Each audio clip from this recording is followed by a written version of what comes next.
Satisfies the Police Regional Office 6, the Conpeer 06 Director Police Brigadier General Jack Wangki sa performance ni IPPO Director o Iloilo Police Provincial Office Director Police Colonel Bayani Razalan sa kapinduha sini kabulan nga pagpungko bilang pinuno sang pulis sa probinsya sang Iloilo. Suno kay Wangki, makita niya nga hands-on si Razalan kay ginahimo sini ang mga butang nga ginahimo sang isa ka matuod-tuod nga provincial director. Dugang pa ni Wangki nalipay ini nga makita nga nagagwa si Colonel Razalan sa iya opisina kay nagapatigayon sang inspection sa nagkalain-lain nga mga police station sa probinsya sang Iloilo.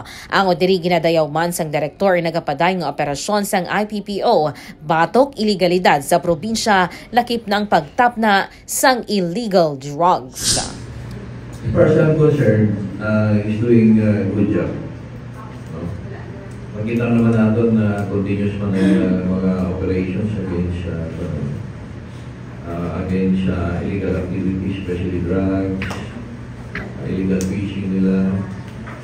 Nakita naman natin ang effort. Nakita rin natin na lumalabas din siya nag-inspection sa mga police station, which is supposed to be the right thing to be done by a provincial director. Dapat hands-on siya.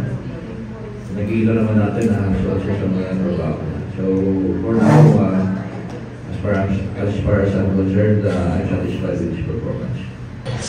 Naibaluan nga pa dayon subong ang paglibot ni IPPO Director Police Colonel Bayani Razalan agon nga sekyaron ang mga police stations sa bugos nga probinsya sang Iloilo. Inisika K5 Alex Escalante para sa Kampiyon nga Balita Serbisyo Publiko kag Kalingawan sa Iloilo. K5 News FM. This news is brought to you by, do you feel tired all the time? Do you have frequent infections? Do you have always cold? It's a sign of low immune system. Boost your immune system with Clinica D3 Bio, antibacterial, natural antioxidant, immune system booster. Clinica D3 Bio has vitamin D3, lauric acid, and monolurine to fight against all viruses. Try Clinica Vitamin D3 with Coccus nocifera.